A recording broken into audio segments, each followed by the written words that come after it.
Okay, everyone, I've got a sense of deja vu. Just a couple of days ago, I was up here on my roof. It wasn't quite as sunny as this, but we had the glorious view of Melbourne behind me, so I thought I'd do that again. Celtic won 4-0, so we're discussing that. And our rivals have lost more ground at the top of the table. There are a couple of differences. They did manage to get a draw this time. Well done to them. Great point for them. And Stevie's been replaced by Asim, which is certainly an upgrade. Fun day, Asim.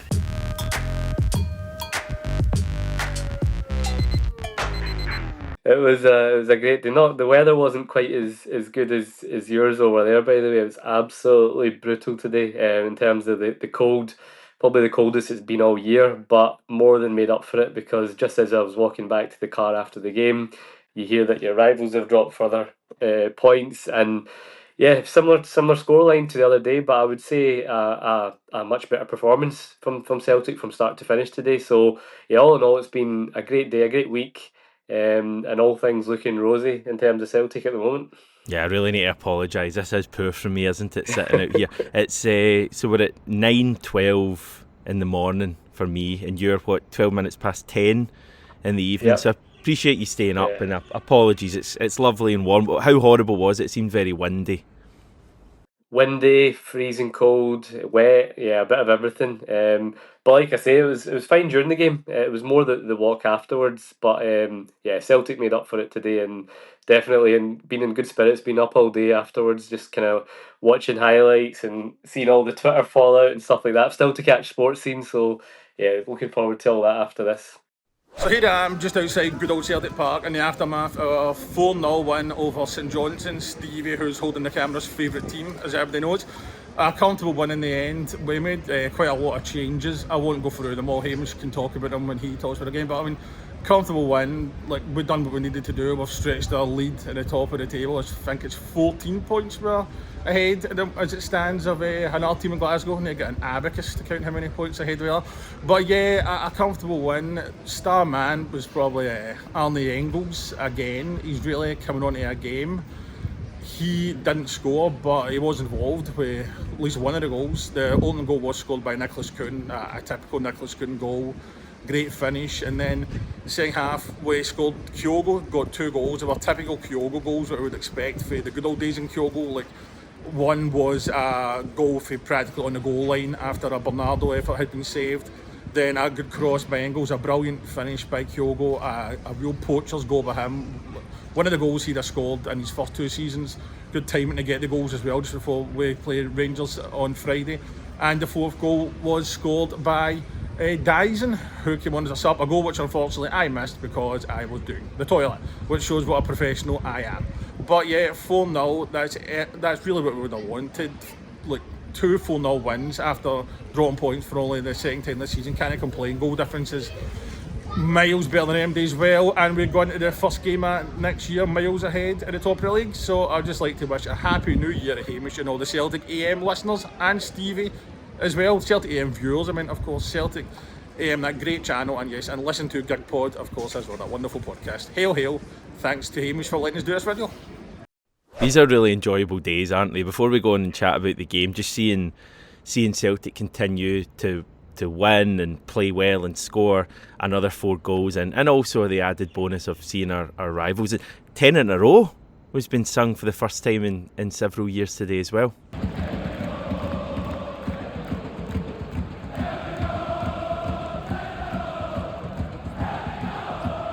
Yeah, it was. I think it was just at the time where I think Malone might have gone 2 up in their game, and Kuhn had put us 1 up. So Did you partake, Asim?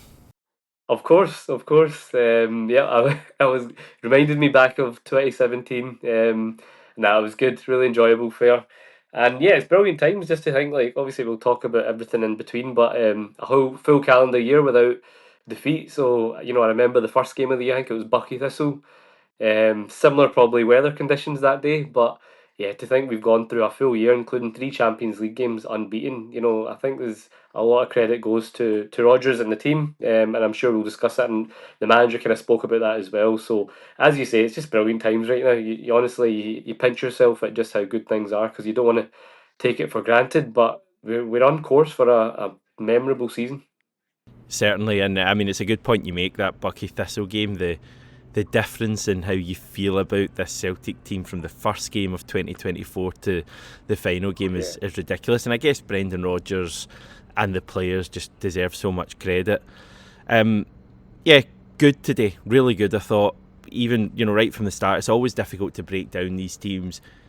St Johnstone are not a good team, are they? I mean, you'd be concerned if you were a St Johnstone fan about potentially going down this season. They'd certainly be my favourites alongside Hearts, who I noticed squandered a 2-0 lead in 95th minute today to draw 2-2. But yeah, St Johnstone weren't great, but I just thought Celtic were great from the start, kind of probing, and we took Callum McGregor and Dyson Maid out of the team from the start, but it didn't feel like we missed them at all. And who shone for you in that first half? You're right that, look, we play these kind of teams so often with the similar pattern in terms of their setup, similar formations, low block, and we've seen it. It can be stuffy at times. You've seen the Motherwell game, first half was like that, but I think what we did differently today was just move the ball a lot quicker. And I think you're right from the off, even though it took us half an hour to get the goal, but you just felt it was coming because we were creating lots of chances. The midfield was really fluid today, and that's something I think we can maybe speak about as well as to why that might have been. But it just looked like there was a lot of good patterns of play. Nicolas Kuhn makes such a difference as well. I thought he was fantastic again. He's honestly such a joy to watch at the moment. So he really stood out again. But I thought everyone, and Arne Engels, someone who obviously has got a lot spoken about him this season. He started his career really well for Celtic, first few games, and then has tailed off. But I think great management. He's came out the firing line the last few games. In terms of, he didn't start obviously in Zagreb and the cup final, and then he's brought him in the last two games and 2 man of the match performances. In terms of the stadium announcer anyway. And I thought today thoroughly deserved. I thought he was bang on it from the start. Yeah, I thought his performance was up a level even from the Motherwell game a few days ago, when I didn't feel he was outstanding against Motherwell, but it seemed to me, as I said it the other day, it just seemed after a few games out that he was ready to go again. And I think you saw that today, the difference in his confidence levels. That was a big thing I noticed from the first half. There was one moment in the first half where he almost turned into Nicolas Kuhn and he was trying to skin players, and I don't think it quite came off, but I was looking at him going, right, you're clearly confident again, because he really, for a period of time, like when he came on in the cup final, for example, I thought he looked short of confidence, and he looked kind of quite nervous and he couldn't do anything right. So as you say, I think Brendan Rodgers taking him out of the team, not dropping him, because he was still coming on as a sub. It's not as if he was completely off the pitch. But I think just taking him out and just probably taking him aside for a second and say, look, you've made a good start here generally, just watch for a wee bit, and then, kind of almost just calm down a bit and come back into it. Because I thought he was everywhere in that first half. He was, exactly. I thought that's what I noticed. He was everywhere. He was starting moves. He was on the end of a couple of moves where he was getting shots off. And it was just a confidence you could see in him. He wanted the ball. He went and took a corner at one point, and he's doing the hands up to the crowd, and you can tell when a player's feeling good about himself. That's the kind of thing they start doing. And I just thought, he was exactly the kind of output we want to see from him and what he's capable of. And he just looks like he's enjoying his football again, whereas maybe for a few games he looked a bit nervous. And I wonder as well, and I've mentioned this to a few people I spoke to, I wonder if the absence of Callum McGregor almost aided him a wee bit. Now, I'm not for a minute saying that we're a better team without Callum McGregor. I think today it was a really good performance, but there's an aspect where I think we rely so heavily on Callum McGregor so often for him to start every move, for him to be the heartbeat of the team that makes everything happen. Whereas today it looked like all the midfielders were taking turns and taking responsibility of carrying the ball, being the ones to start the moves. And I think Engels took on that role as well, where it wasn't just, when Callum's there, it's almost the easy ball to give. Because Callum makes himself so readily available and always dictates the play, it's an easy pass for everyone.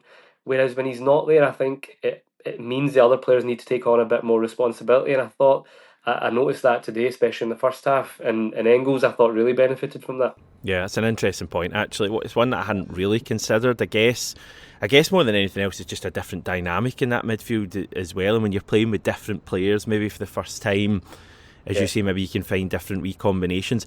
I thought on our right hand side the kind of combinations between Johnstone, Kuhn and Engels were really good, really exciting in the first half. First time I've really seen that, but the amount of times, it's probably a big part of it is just having Alistair Johnson back and Nicolas Kuhn back. He's obviously been missing them for a couple of games or whatever, but those two just work so well together, and like the overlaps, the amount of overlaps they were getting. But it's not always Kuhn to Johnson, sometimes it's Johnson to Kuhn on the overlap, and Engels was getting involved out there on the right hand side, and I really thought we were threatening down that right. So that was massively positive. But yeah, I thought the midfield worked well, and you certainly wouldn't hesitate taking McGregor out for these kind of games in future. I was a bit surprised he didn't start, because I've just kind of had it in my head McGregor will start every game now when he's fit, because he no longer has the Scotland stuff. But I think it made sense to take McGregor and Maid out today from the start, because they're probably the two players that have played more than anyone, certainly in terms of outfielders in recent months. Yeah, and they're the two kind of surefire picks, in terms of when it comes to the big games or any kind of tough game, they're the two that you 100% want in there. So it worked out perfectly from the manager, because the other thing as well, it meant Yang had to play on the other side, which he's not used to. But I actually thought He did well, yeah. Yang looked lively and had a good game as well. And just, you're right about the right hand side. Kuhn and Johnston they're just on such a good wavelength with each other that every time they're so difficult to play against, whether it's overlaps, underlaps, and then Engels as well on that side. So everything just flowed really well. But I thought Yang did well on the other side as well. The thing with Yang is he always looks lively. He can beat a man quite comfortably. It's almost the end product and the decision making which lets him down. But I thought he grew into the game today again. And look, Brendan keeps giving him a chance, and obviously after Tannadice, there was a lot of criticism for him. Because those are the games where you really want to see him shine. Obviously at home against St Johnstone, today was one of those games that everyone expected us to win. We could afford to leave out the captain and Maida. It's the away games, and my point about McGregor earlier, I think the true test would be is if we can leave McGregor out in a tough away game and still look as effective and fluid. That's when you know that okay, that the other guys have stepped up, and I still think that's where he's so important. But it was just a perfect afternoon all round. We managed to get everyone some game time, and we'll probably touch on Kyogo as well. I thought really important for him to get back in the goals ahead of Thursday, and two well taken. Well, an easy tap in obviously for the first, but I thought the second was really good. Stealing a goal off Bernardo. Terrible. He's done that previously, but I don't mind it. See, just on Yang very briefly, where do you see his immediate future? Is he someone who could move out in January for wingers signed? Yeah, I think he's been here long enough now to have made more of an impact than he's still young, and I've got a few mates who still kind of are on the Yang train and still feel there's a player in there. I think he's talented. He's only, I heard yesterday, he's only 22, so he's still fairly young.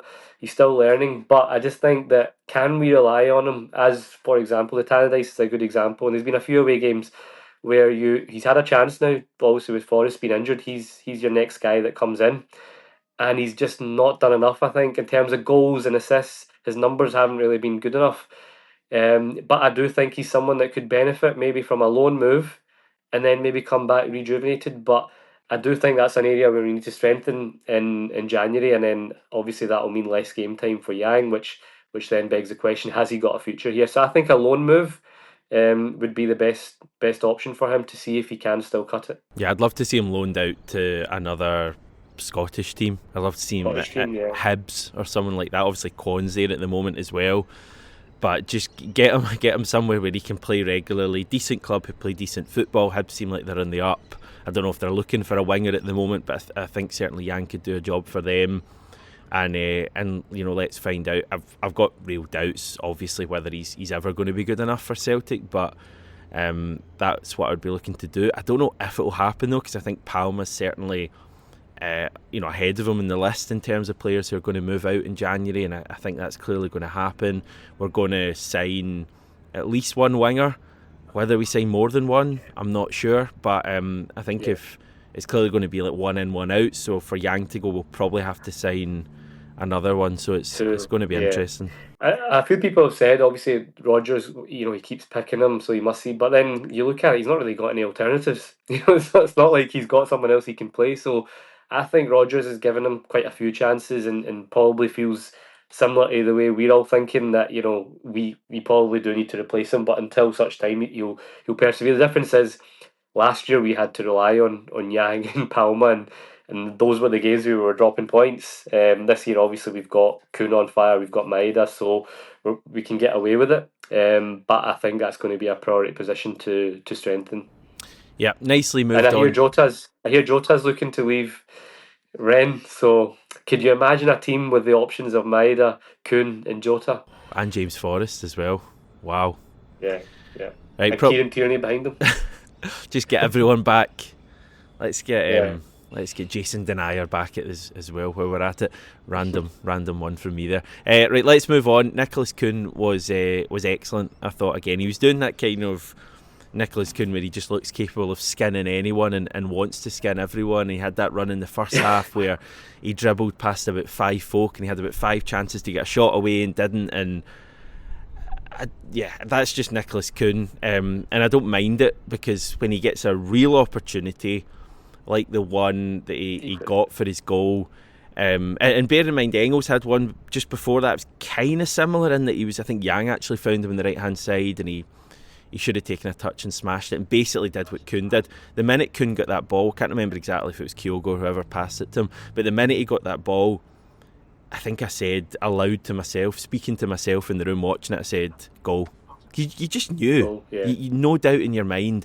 And maybe when he first came to the club, you wouldn't have that feeling because he maybe wouldn't have he wouldn't have kind of just been so direct about it. But just lethal. It was a weird kind of finish as well because he put the keeper the wrong way. It was like a penalty or something, but just so ruthless. And like he is, I mean, he's a joy to watch. He's as good a winger. I think I can say now he's as good a winger as I've ever seen play for Celtic. I don't know if that's a mega thing to say. That's a statement. That's a big statement. But I mean, you're slightly older than me, Asim. But I mean, there aren't many. But the point I'm making, other than that, is that he's not just good to watch. He's like so productive with goals and assists as well. You nailed it there. He's ruthless, and I actually said a statement to my dad when I was at the game. I think now obviously this is half a season so far, but in terms of what we've seen, he's better than Jota. Now I love Jota, but I think Kuhn, he's more effective in terms of his goals, assists. You're right, when he's through 1-on-1 like that, you just feel he's going to score. And how many's he done this season like that now? He's pacier, isn't he? I mean, like he's not pacier. Yeah, and the thing is, well, like, see when he does, like, when he's trying to skin the whole team, you still feel like he's gonna end up getting the end product. Sometimes you feel like, okay, get the shot off earlier, but the one where he scores, you knew it. You're right, you knew as soon as he's bearing down the goalkeeper, he's burying that, and he's done it so often this season. He's clever with his passing as well. I think some of his outside of the foot passing that he does, his link up play with the fullback. Best winger, I'm trying to think. You know what? Obviously, Scott Sinclair was up there as well in his first season in terms of productivity, but he's definitely put himself up there. And if he carries on, he's a stick on for Player of the Year if he carries on this form. And he's only 24, so the thing is he's still I think he's 24. I could be wrong, but he's still got so much ahead of him. And he's done it in Europe. He's now done it in derby games. He's got the full package, and we're a different team when he's in there. One of the reasons we struggled at Tannadice, I think, was because Nicolas Kuhn wasn't playing. And you've seen today just how good he is. He's a joy to watch, and he's backing up with the numbers. So yeah, long may that continue. Yeah, he's great to watch, and I think he had one. Did he have an outside of the foot pass today? I think I remember. It was really good. It might have been someone else, but it was great to watch. Second half, Kyogo gets his couple of goals. I thought Kyogo generally today was more involved than he's been in recent weeks, and he maybe didn't have any like major chances up until his couple of goals that I can remember, but I just felt he was being found by a lot more crosses, and maybe the ball just wasn't quite coming to him, but he was more of an option today, which is probably less about Kyogo and more about having Alistair Johnstone back in the team, because he's great at finding those passes. I think Arne Engels, who set up one of the goals, didn't he? But Engels crossing for for Kyogo is great. That's what I mean about Engels finding himself in that right wing and really not hesitating just to fizz the ball across. I thought Engels was great, and yeah, Kyogo getting a couple of goals is really important ahead of Ibrox, because he probably starts at Ibrox unless the manager wants to throw a curveball. I would say Kyogo probably starts. Yeah, I think he loves that game, doesn't he? He's always a stick on for a goal against him. So yeah, he'll start, I think. And the thing with Kyogo is, even when we've been kind of speaking about when Kyogo's not really involved in a game, I often think it's not because of Kyogo. It's, as you say, it's often our build-up play if we're not finding him. Where the criticism of Kyogo's been is he's missed a lot more chances recently. His kind of one-on-one finishing hasn't been as strong, but I think Kyogo's involvement in a game often depends on our build-up play and how often we find him, rather than him kind of hiding or just not getting involved. So I did think today we were moving the ball a lot quicker, and yeah, Johnstone makes such a difference to our attack as well. So he looked a lot more livelier, and I just think, yeah, I think that's him on double figures now, and hopefully he can just kick on. I don't know if you've seen his interview after with Arne Engels, and he was big on the praise for Arne Engels' assist. I thought the ball in for that second goal was brilliant, and a very Kyogo like finish. So yeah, just good to get him back in the goals, because both our strikers haven't really scored a lot of goals this season for this stage of the season, but the benefit is, look how many contributions we're getting from other areas. Maida and Kuhn's numbers have been fantastic, so it's allowed, and Rodgers has always been big on that. He likes to spread the numbers across the team, so it's not too big a concern. But yeah, we've got both options. I think he will start with Kyogo. I think he's just suited to that fixture, isn't he? They really struggle against him. So Ida, when he came on again, didn't really have any chances, but linked up well enough.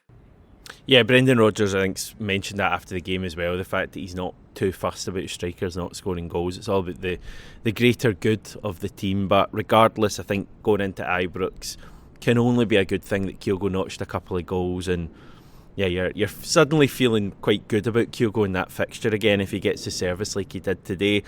Fourth goal was Daiza Maida getting another goal. He just kind of keeps scoring. Pick of the bunch, probably. I thought.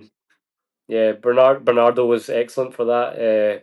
Brilliant pass, brilliant touch and finish from Maida. So yeah, probably the pick of the bunch between that or Kyogo's second. But yeah, Bernardo quite a quiet. He was a wee bit quieter, but still so good on the ball. And the midfield, just all three of them really functioned well. I thought Rio Otati was really good, and am I right in saying he finished the 90 again, Rio? He came off for Luke McCowan with 15 to go. McCowan, right. But yeah, Hitati's, he's the one that keeps playing a lot of minutes, and I think that's part of just kind of Rodgers really getting him conditioned to, because I think you seen that in the cup final. Rio was probably our he played the full 120 and was one of the strongest players in extra time. So that's something he's really worked on, because that didn't used to be the case, that Hitati would finish a lot of games or come close to finishing a lot of games. So I thought the midfield really functioned well today, and again it gives him a selection headache for Thursday again. Yeah, I was going to say, who is your midfield for Ibrox? I think Engels has put himself right in there again to start that, whereas I think McGregor will start and Rio Hitati will start, so then it's that third one.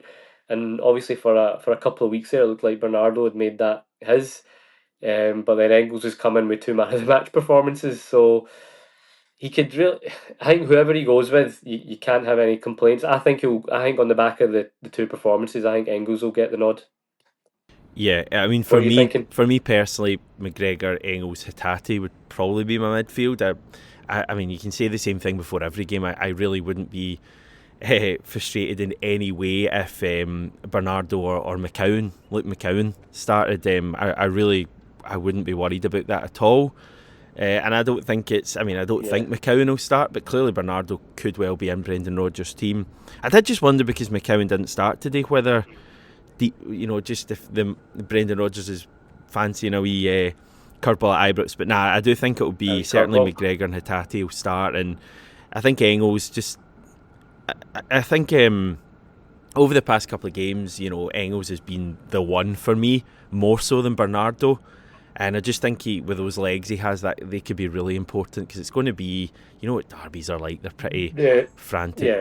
The only other thing I was going to say though, with Engels' first obviously appearance at Ibrox, I wonder if that might factor into it, that Bernardo's played there before, and knows the atmosphere and things, and that might give him the nod. So, but as you say, it's one of those that either way he goes, you're pretty confident. You know, we've got a strong enough midfield and then strong enough options to come off the bench. So yeah, plenty of good options. You know, we couldn't really be going into it with much better confidence.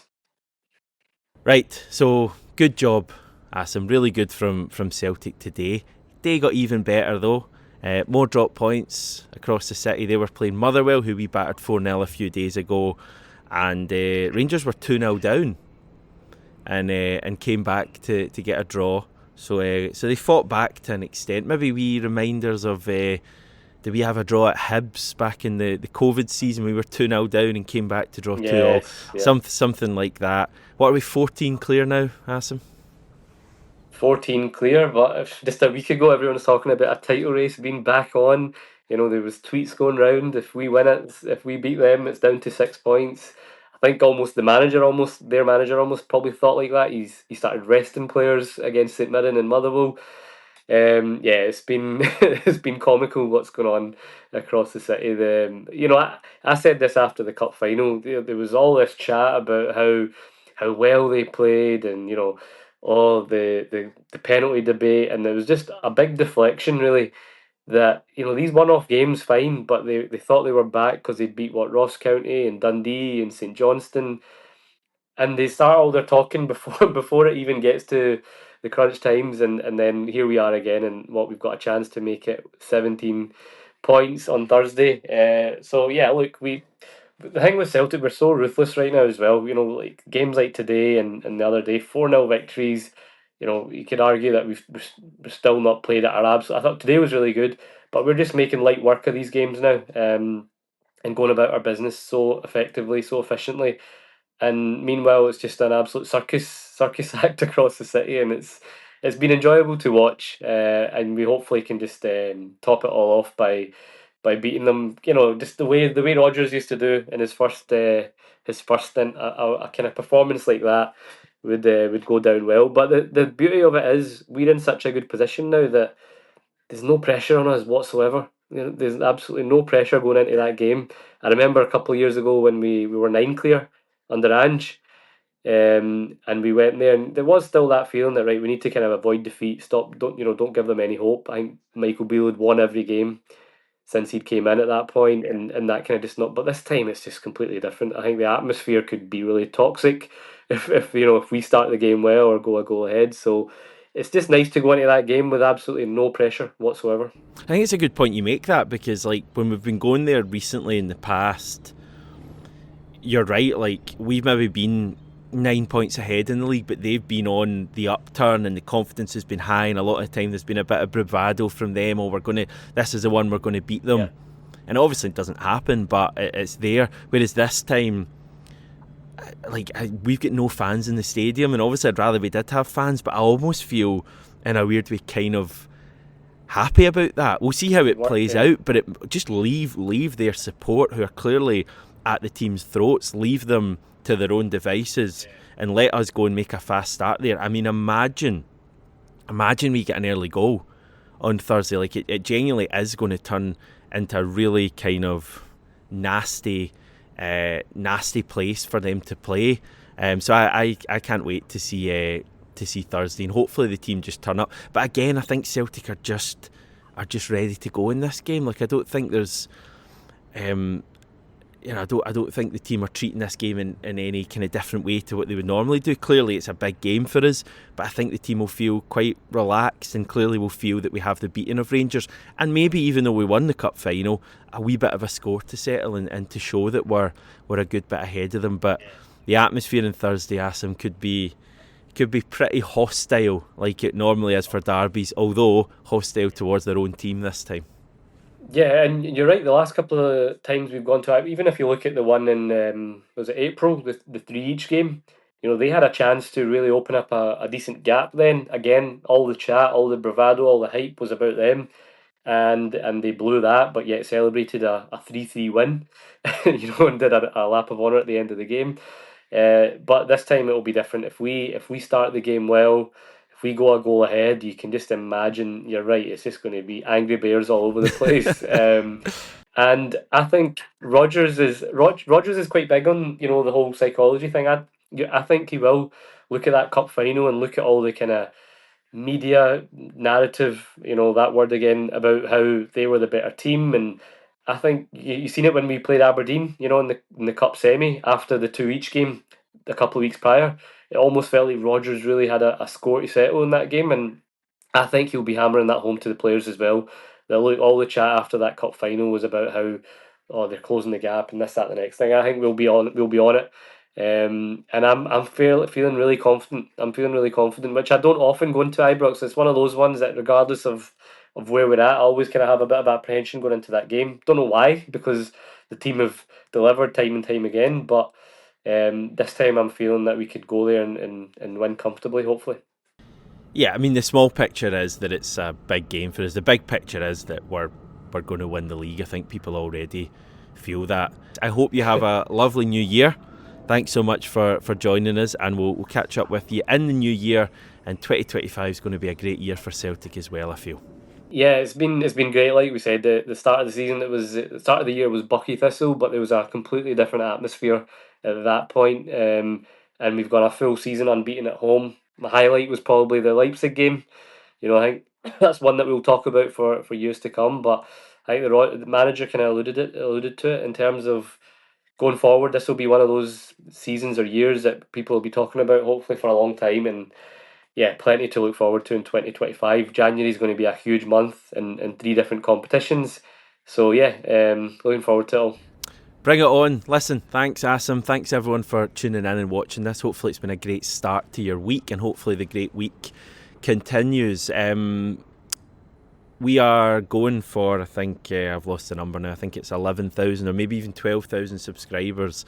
We're going for 12,000 subscribers, so if you're watching this and enjoyed this video, please consider subscribing to the channel. It's completely free. We also put out every single video as an audio-only podcast. So everything is well. Thanks for watching. I'll catch up with you tomorrow.